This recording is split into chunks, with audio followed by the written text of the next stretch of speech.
Hi all, welcome back to Mommy's Gusto.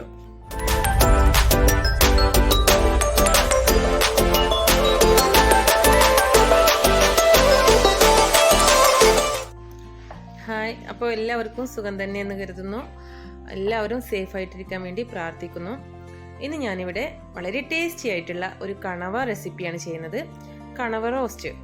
അപ്പോൾ വളരെ tasty ആയിട്ടുള്ള ഈ റെസിപ്പിയിലേക്ക് കടക്കുന്നതിന് മുന്നേയായി ആദ്യമായിട്ടാണ് നിങ്ങൾ എൻ്റെ ചാനൽ കാണുന്നതെങ്കിൽ പ്ലീസ് ഒന്ന് സബ്സ്ക്രൈബ് ചെയ്യണേ. അതേപോലെ തൊട്ടടുത്തുള്ള ബെല്ലൈക്കൺ കൂടി ഒന്ന് ക്ലിക്ക് ചെയ്താൽ ഞാനിടുന്ന വീഡിയോയുടെ നോട്ടിഫിക്കേഷൻ നിങ്ങൾക്ക് ലഭിക്കുന്നതാണ്. അപ്പോൾ നമുക്ക് വീഡിയോയിലേക്ക് കിടക്കാം. ഇതിനായി ഞാനിവിടെ 1 കിലോ കണവ മീനാണ് എടുത്തിരിക്കുന്നത്.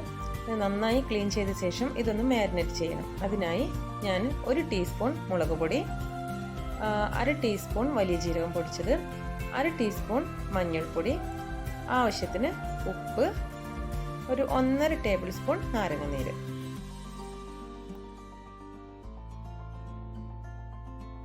എന്നിവ ചേർത്ത് നന്നായി ഒന്ന് യോജിപ്പിച്ചെടുത്തിട്ട് ഒരു അരമണിക്കൂർ മാറ്റി വെക്കാം. ടൈം ഉണ്ടെങ്കിൽ ഒരു അരമണിക്കൂറൊക്കെ മാറ്റി വെക്കാം, ഇല്ല എങ്കിൽ ഒരു 10 മിനിറ്റെങ്കിലും മാറ്റി വെക്കണേ. ഇതിലേക്കൊരു 1 ടീസ്പൂൺ ജിഞ്ചർ ഗാർലിക് പേസ്റ്റ് കൂടി ചേർക്കണേ. നേരത്തെ തന്നെ ചേർക്കേണ്ടതായിരുന്നു, ഞാൻ മറന്നുപോയതാണ്. അപ്പോൾ ഇപ്പോൾ ചേർത്താലും കുഴപ്പമില്ല. അപ്പോൾ ഇതോടെ ഒന്ന് ചേർത്ത് ഒന്ന് മിക്സ് ചെയ്തെടുക്കാം. ഇതിലേക്ക് ഞാൻ ഈ ഒരു സൈസിൽ 3 സവാളയും ഇതേ സൈസിൽ ഒരു 2 ടൊമാറ്റോയാണ് ഞാൻ എടുത്തിരിക്കുന്നത്. ഇവ രണ്ടും പൊടിയായി ഒന്ന് അരിഞ്ഞെടുക്കാം. ചൂടായ പാനിലേക്ക് ഞാനൊരു 2 ടേബിൾ സ്പൂൺ വെളിച്ചെണ്ണയാണ് എടുത്തിരിക്കുന്നത്. അപ്പോൾ ഇത് നന്നായി ചൂടായ ശേഷം ഇതിലേക്കൊരു 2 തണ്ട് കറിവേപ്പില ചേർക്കാം. ഇനി ഇതിലേക്ക് നേരത്തെ മാരിനേറ്റ് ചെയ്ത കണവ ചേർക്കാം. കണവ ചേർത്ത് നന്നായി ഒന്ന് വഴറ്റി കൊടുക്കാം. ഇനി ഇതിന് അല്പം വെള്ളം ഇറങ്ങി വരുന്നത് വരെ ഒന്ന് വെയിറ്റ് ചെയ്യാം. അതേപോലെ അതിനേക്കാളും കുറേ സമയം വഴറ്റി പോയാൽ ഇതൊരു റബ്ബറി പരുവമായി മാറും. അപ്പോൾ അത് ആവുന്നതിന് മുന്നേ നമ്മളൊന്ന് ശ്രദ്ധിക്കണം. ഇപ്പോൾ വെള്ളമെല്ലാം നന്നായി ഇറങ്ങി വന്നിട്ടുണ്ട്. ഈ ഒരു പരുവമാകുമ്പോൾ ഫ്ലെയിം നന്നായിട്ട് സിമ്മിലാക്കിയിട്ട് ഈ ഒരു വെള്ളം ഒരു ബൗളിലേക്ക് മാറ്റാം.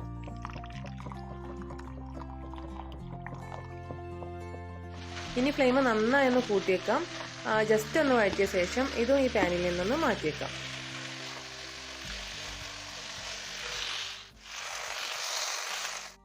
ഇനി ഇതേ പാനിലേക്ക് തന്നെ അല്പം കൂടെ വെളിച്ചെണ്ണ ചൂടാക്കി, വെളിച്ചെണ്ണയ്ക്ക് നമ്മുടെ അളവിനനുസരിച്ച് കൂട്ടുക കുറയ്ക്കുകയൊക്കെ ചെയ്യാം. ഞാൻ ഏകദേശം 1 ടേബിൾ സ്പൂണോളം ചേർത്തിട്ടുണ്ടാവാം. ഇതിലേക്ക് 1.5 ടേബിൾ സ്പൂൺ പൊടിയായി അരിഞ്ഞ ഇഞ്ചി, 1 ടേബിൾ സ്പൂൺ ഗാർലിക് പൊടിയായി അരിഞ്ഞത്, അല്പം കറിവേപ്പില എന്നിവ ചേർത്ത് ഒന്ന് വഴറ്റി ഈ പച്ചമണം മാറുന്നത് വരെ ഒന്ന് വെയിറ്റ് ചെയ്യാം.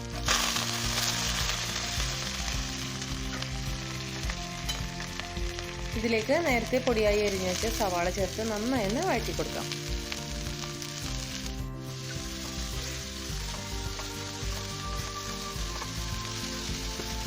ഇപ്പോൾ സവാളയെല്ലാം നന്നായി കളറെല്ലാം ചേഞ്ചായി വന്നിട്ടുണ്ട്.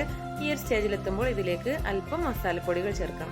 അതിനായി ഞാനിവിടെ 1.5 ടീസ്പൂൺ മുളക് പൊടി, 1 ടീസ്പൂൺ മല്ലിപ്പൊടി, 1/2 ടീസ്പൂൺ മഞ്ഞൾപ്പൊടി, ഒരു 1/4 ടീസ്പൂൺ കുരുമുളക് പൊടി, പിന്നെ ഈ മസാലയിലേക്ക് ആവശ്യത്തിന് അല്പം ഉപ്പ്. നേരത്തെ കണവയിൽ ഉപ്പുള്ളത് കൊണ്ടാണ് ഇപ്പോൾ അല്പം ഉപ്പ് ചേർത്തത്. ഇവയെല്ലാം ചേർത്ത് നന്നായി ഒന്ന് വഴറ്റി കൊടുക്കാം. നന്നായി വഴറ്റി മസാലയുടെ പച്ചമണമെല്ലാം മാറിയ ഈ ഒരു സ്റ്റേജിലെത്തുമ്പോൾ ഇതിലേക്ക് നേരത്തെ പൊടിയായി എരിഞ്ഞു വെച്ച 2 ടൊമാറ്റോ കൂടെ ചേർത്ത് നന്നായി ഒന്ന് വഴറ്റിയെടുക്കാം.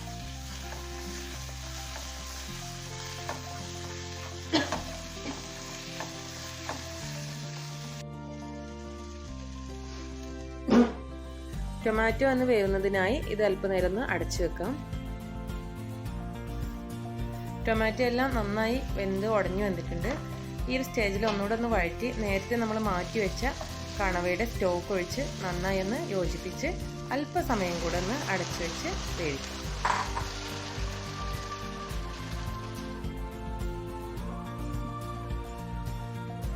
ഇപ്പോൾ ഗ്രേവി എല്ലാം കുറുകി വന്നിട്ടുണ്ട്, എണ്ണയെല്ലാം തെളിഞ്ഞു വന്നിട്ടുണ്ട്. ഈ ഒരു സ്റ്റേജിലെത്തുമ്പോൾ ഇതിലേക്ക് നേരത്തെ മാറ്റി വെച്ച കണവ കൂടെ ചേർത്ത് നന്നായി ഒന്ന് യോജിപ്പിച്ചെടുക്കാം.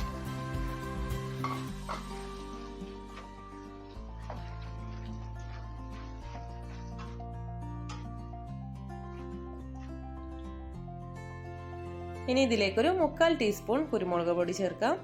അതേപോലെ തന്നെ ഒരു 1.5 ടേബിൾ സ്പൂൺ ചെറുനാരങ്ങ നീര് കൂടെ ചേർക്കാം. കുരുമുളകെല്ലാം അവനവൻ്റെ എരിവിനനുസരിച്ച് കൂട്ടുകയും കുറക്കുകയൊക്കെ ചെയ്യാം. അപ്പോൾ നന്നായി ഒന്ന് മിക്സ് ചെയ്തെടുക്കാം. ഇനി ഇതിലേക്ക് ഒരു അല്പം കറിവേപ്പില കൂടെ ചേർത്ത് നന്നായി ഒന്ന് യോജിപ്പിച്ച് ഒരു 2 മിനിറ്റ് കൂടെ ഒന്ന് അടച്ചു വെക്കാം.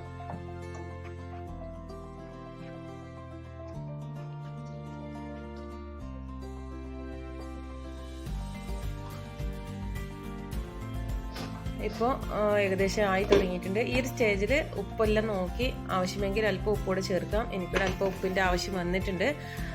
ഒന്ന് നന്നായി യോജിപ്പിച്ച ശേഷം ഇതിലേക്ക് ഒരു പിടി മല്ലിയുടെ പൊടിയായി അരിഞ്ഞതോടെ ചേർത്ത് നന്നായി ഒന്ന് യോജിപ്പിച്ചെടുക്കാം.